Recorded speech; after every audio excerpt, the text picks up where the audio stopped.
This maverick thinker used a unique style, often employing pseudonyms, paradoxes and irony to convey deep philosophical insights.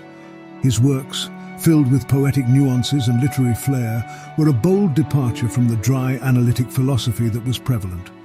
A profound critic of his contemporary society, Kierkegaard targeted the complacency and conformity that he saw pervading the Danish church and society. In his writings, he urged people to live authentically, embracing the angst and despair that come with true self-awareness. Some of his notable works include Either Or, Fear and Trembling, and The Sickness Unto Death, where he explores concepts like the aesthetic life, ethical life, faith, and the nature of the self. Let's talk about them one by one.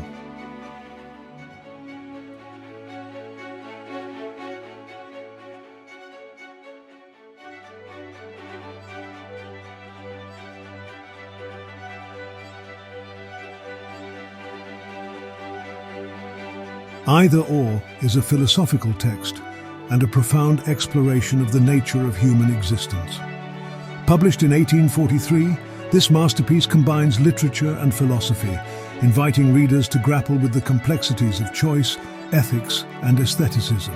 Kierkegaard presents Either Or through two distinct fictional characters, representing different life views, the aesthetic and the ethical. These characters unfold their perspectives in a series of letters and essays, making the reader understand both worlds. In the first part, we meet the aesthete, a person absorbed in the pursuit of pleasure and immersed in the sensory experiences of life. This individual embodies hedonism, living a life dictated by passions and momentary desires. This part captures the ephemeral nature of life and pleasure, and the disillusionment that comes with a life devoid of deeper purpose or commitment. For the aesthete, life is a series of highs, a relentless chase of the next exhilarating experience. But it's fleeting, often leaving a void, a yearning for something more. An important component within the first part of Either Or is the seducer's diary, a narrative that encapsulates the aesthetic life in its most concentrated form. It's a narrative where a character named Johannes details his calculated seduction of a young girl named Cordelia. This part serves as an illustration of aesthetic life taken to an extreme, underscoring the dark and manipulative aspects of living solely for personal pleasure. The second part serves as a counterpoint to the first, introducing the ethical life through a character named Judge Wilhelm. It contains a letter from Wilhelm to the aesthete, marking the transition from aesthetic to ethical discourse and to upbuilding discourses. Here, the discussion pivots to duty, responsibility, and moral commitment. Judge Wilhelm advocates for a life grounded in societal norms and personal commitments, emphasizing the fulfillment that comes from adhering to moral principles and seeking loving relationships. The ethical life, according to him, is a path to true happiness, one that involves the conscious choice of embracing duty and moral uprightness. Either Or doesn't dictate a choice, but rather lays the groundwork for personal reflection. It is an invitation to ponder deeply on the kind of life one wants to lead. The either and or represents a fundamental choice, a crossroads where one decides the course and essence of one's existence. It portrays the inherent tension between transient pleasures and steadfast moral commitments, urging readers to reconcile this dichotomy in a manner that aligns with their authentic selves. Through Either Or, Kierkegaard created a rich exploration of the dichotomy of existence, urging us to embark on a journey of self-discovery and moral reflection. It remains a pivotal text in existential philosophy, a deep well of insights into the human condition, nudging us to contemplate life's most pressing questions with an open heart and an engaged mind.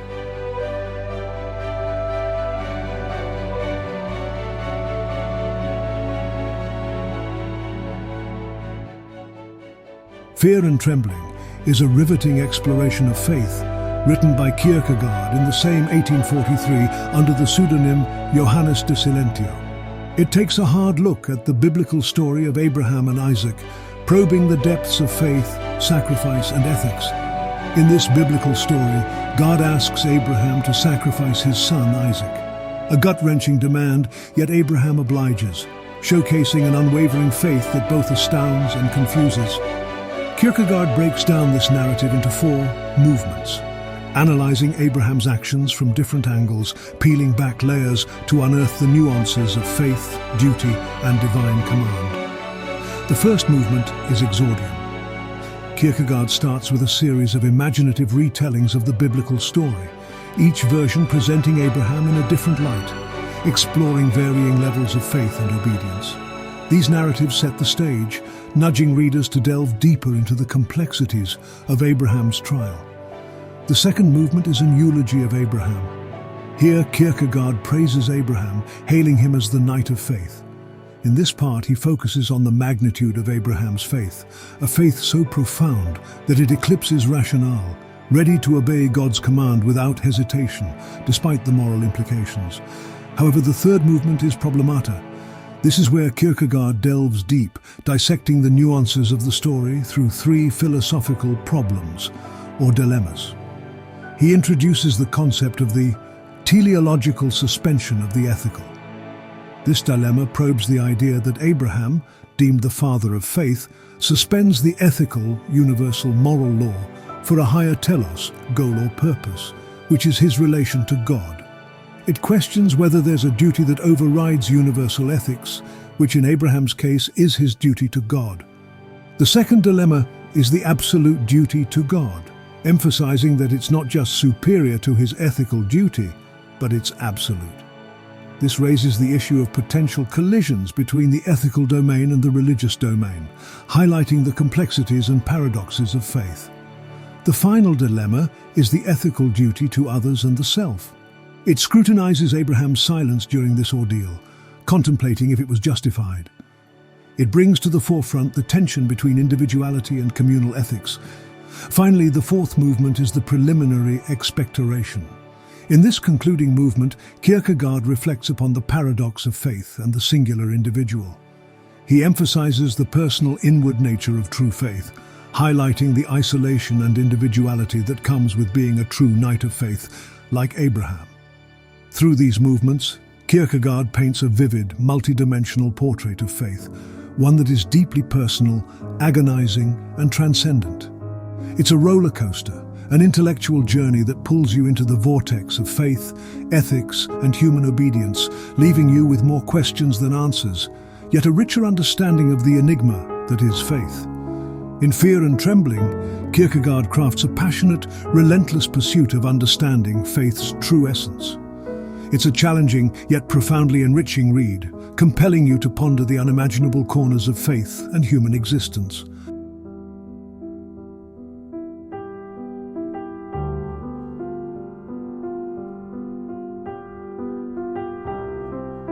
In 1849, Kierkegaard gifted us The Sickness Unto Death, a text that tears open the human soul to explore despair in its many shades. The title itself, The Sickness Unto Death, is a biblical reference, capturing the gravitas of a condition that eats at the very core of human existence, yet doesn't culminate in physical death, but a spiritual one, a death of one's truest self. He posits that the self is a relation that relates itself to its own self, a dynamic, evolving entity. Kierkegaard proposes that the human self is a synthesis of the finite and the infinite, the temporal and the eternal, necessity and possibility. This dichotomy, an intersection of contrasts, forms the foundation of human existence, which is continually seeking a balance, a harmony within itself. Kierkegaard introduces us to the different levels of despair, from the unconscious despair of the finite to the conscious despair of the infinite. It's an escalator, climbing to higher forms of despair, each step revealing a deeper understanding of self and existence. More precisely, there's ignorant despair, where individuals are unaware of their despair, engulfed in worldly pursuits. Then there's conscious despair, which is a realization of one's despair, but an inability to overcome it, leading to deeper suffering. Finally, there's despair against oneself, which is a vehement rejection of oneself, a struggle to become a different self and a fight against one's existence. Despair, in Kierkegaard's philosophical discourse, isn't merely an emotional state, but a condition of the spirit.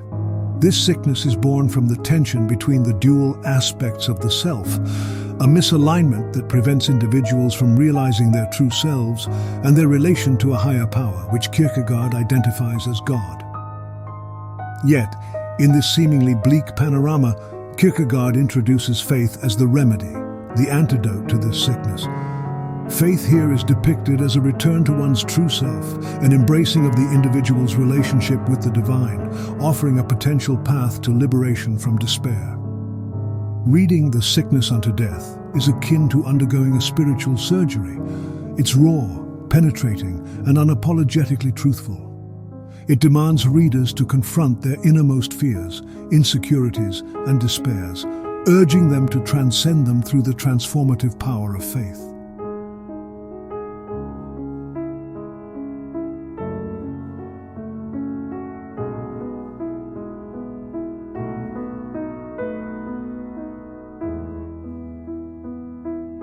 In the hands of Kierkegaard, philosophy transforms into art, weaving complex theories with poetic resonance, offering a profound revelation.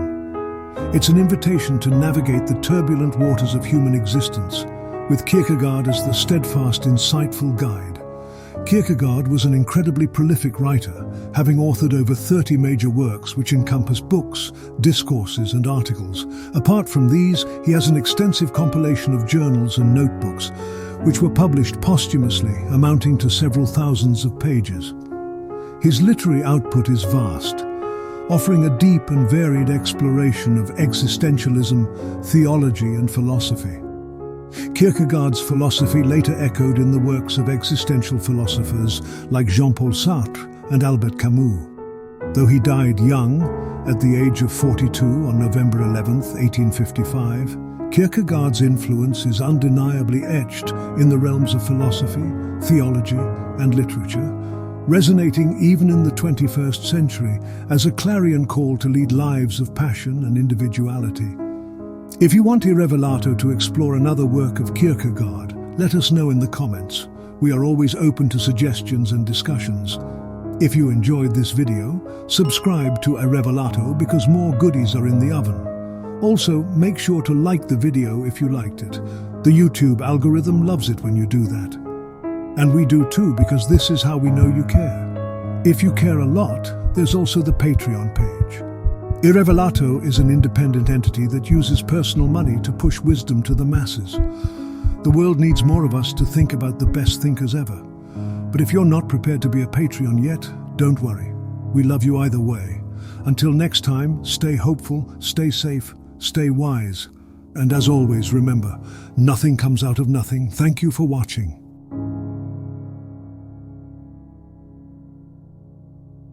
Yes, Beethoven is absolutely brilliant.